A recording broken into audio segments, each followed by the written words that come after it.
amazed and asked, "How did this man get such learning without having studied?" Jesus answered, My teaching is not my own. It comes from him who sent me. If anyone chooses to do God's will, he will find out whether my teaching comes from God or whether I speak on my own. He who speaks on his own does so to gain honor for himself. But he who works for the honor of the one who sent him is a man of truth. There is nothing false about him. Has not Moses given you the law?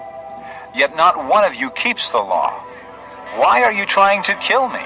"You are demon-possessed." the crowd answered. "Who is trying to kill you?" Jesus said to them, I did one miracle, and you are all astonished.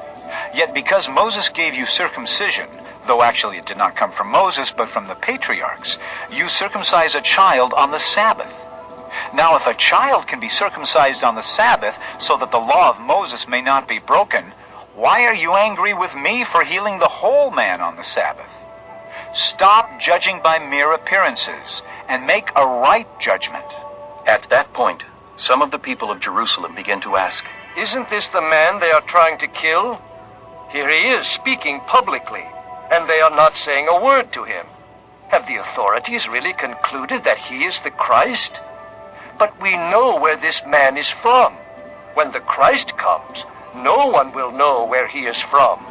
Then Jesus, still teaching in the temple courts, cried out, Yes, you know me, and you know where I am from. I am not here on my own, but he who sent me is true. You do not know him, but I know him, because I am from him, and he sent me. At this they tried to seize him, but no one laid a hand on him, because his time had not yet come.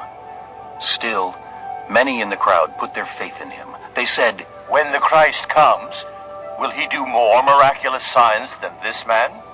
The Pharisees heard the crowd whispering such things about him. Then the chief priests and the Pharisees sent temple guards to arrest him.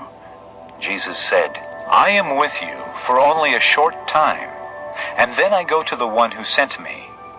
You will look for me, but you will not find me, and where I am, you cannot come. The Jews said to one another, "Where does this man intend to go that we cannot find him? Will he go where our people live scattered among the Greeks and teach the Greeks? What did he mean when he said, 'You will look for me, but you will not find me,' and 'Where I am, you cannot come'?" On the last and greatest day of the feast, Jesus stood and said in a loud voice, If anyone is thirsty, let him come to me and drink. Whoever believes in me, as the scripture has said, streams of living water will flow from within him. By this he meant the Spirit, whom those who believed in him were later to receive. Up to that time the Spirit had not been given, since Jesus had not yet been glorified. On hearing his words, some of the people said, "Surely this man is the prophet." Others said, "He is the Christ." Still others asked, "How can the Christ come from Galilee? Does not the scripture say that the Christ will come from David's family and from Bethlehem, the town where David lived?" Thus the people were divided because of Jesus. Some wanted to seize him, but no one laid a hand on him. Finally the temple guards went back to the chief priests and Pharisees, who asked them, "Why didn't you bring him in? No one ever spoke the way this man does." The guards declared. "You mean he has deceived you also?" The Pharisees retorted. "Has any of the rulers or of the Pharisees believed in him? No. But this mob that knows nothing of the law, there is a curse on them." Nicodemus, who had gone to Jesus earlier and who was one of their own number, asked, "Does our law condemn anyone without first hearing him to find out what he is doing?" They replied, "Are you from Galilee too? Look into it, and you will find that a prophet does not come out of Galilee."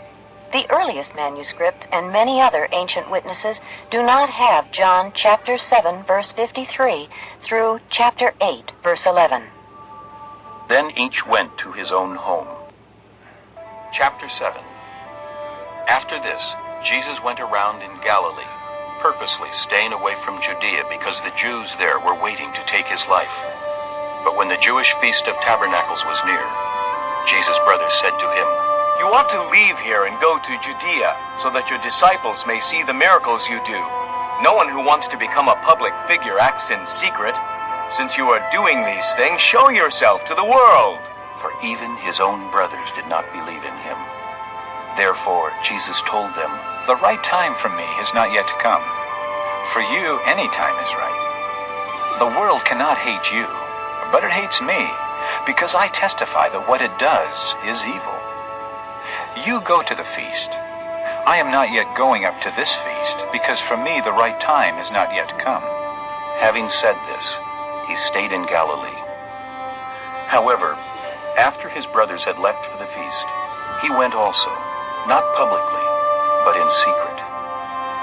Now, at the feast, the Jews were watching for him and asking, Where is that man? Among the crowds there was widespread whispering about him.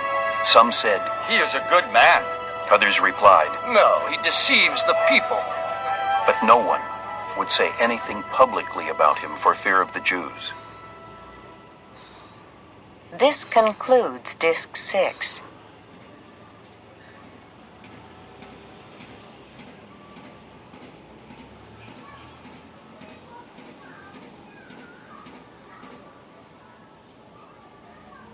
Not until halfway through the feast did Jesus go up to the temple courts and began to teach.